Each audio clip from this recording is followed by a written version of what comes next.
Okay. Next we have Mary McAvoy, Yes. and she's saying "Say You Love Me." Yes.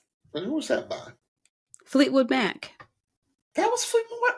I never knew that was a Fleetwood Mac song. That's what I found. I'm glad she sounded like Mary McAvoy. Yes.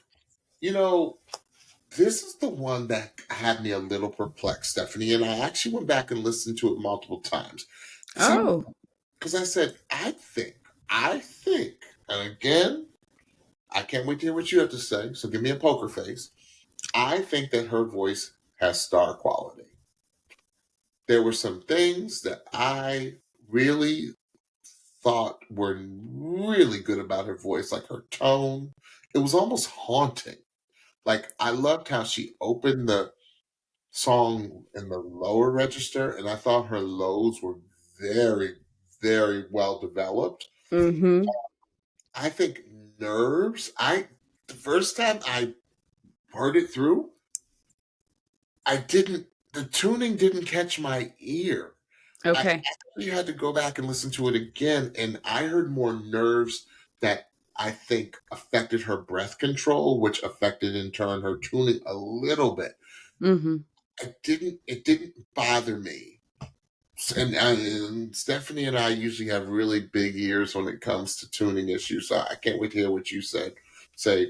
I said, once I feel like she gets a hold of her breath and breathes and settles in, I think she's gonna kill it. And that's just how I feel about Mary. Like, it was a very haunting, different tone with this selection. Stephanie? Spoiler, I completely agree. I completely agree. I'm so glad you do. I am so glad you do. Because I just was like, okay, Gwen, I hear it a little different. Well, me being an alto, anybody start off in that low register and you delivering, because it can be really hard to have the lows translate and cut. And she was able to make those lows impactful. And I was like, like, I like that. I do, though, feel that when the chorus came around, what I believe is the chorus of the song, that nerves hit. I really do believe that. Yeah. But I love the texture of her voice. I love her sound. She has, and this is not a diss, this is not a slight, but what I heard was a very mature voice, not old, but mature. I can hear her singing. Now, I'm not saying that she sounds like this person, but I can hear her singing like Sheryl Crow, or like an artist that was big when they were in their 30s, like their late 30s, like somebody like that. No, Sheryl blew up after she she was a teacher. She sang background for Michael for years. Yes. MJ, yeah. Michael, y'all. And Sheryl didn't really blow up until she was like close to 40, right? Right. Yeah. So I hear her singing those kinds of songs and that kind of music. I hear her singing Paula Cole. Yeah. Yes. Like, I hear some Paula Cole.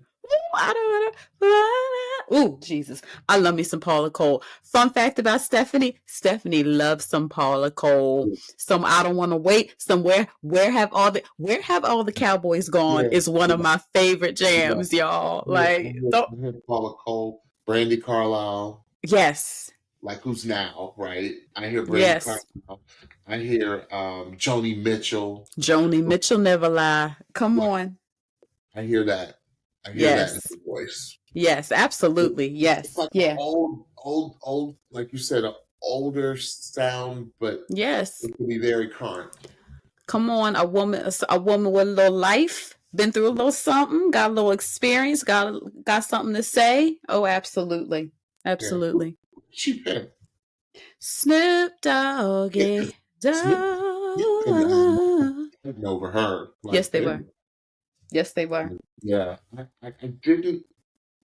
Still, maybe I gotta go back and listen. I still wasn't bothered by pitch. No, I wasn't bothered. I was just like, oh, she nervous. She nervous. And pitch usually bothers me.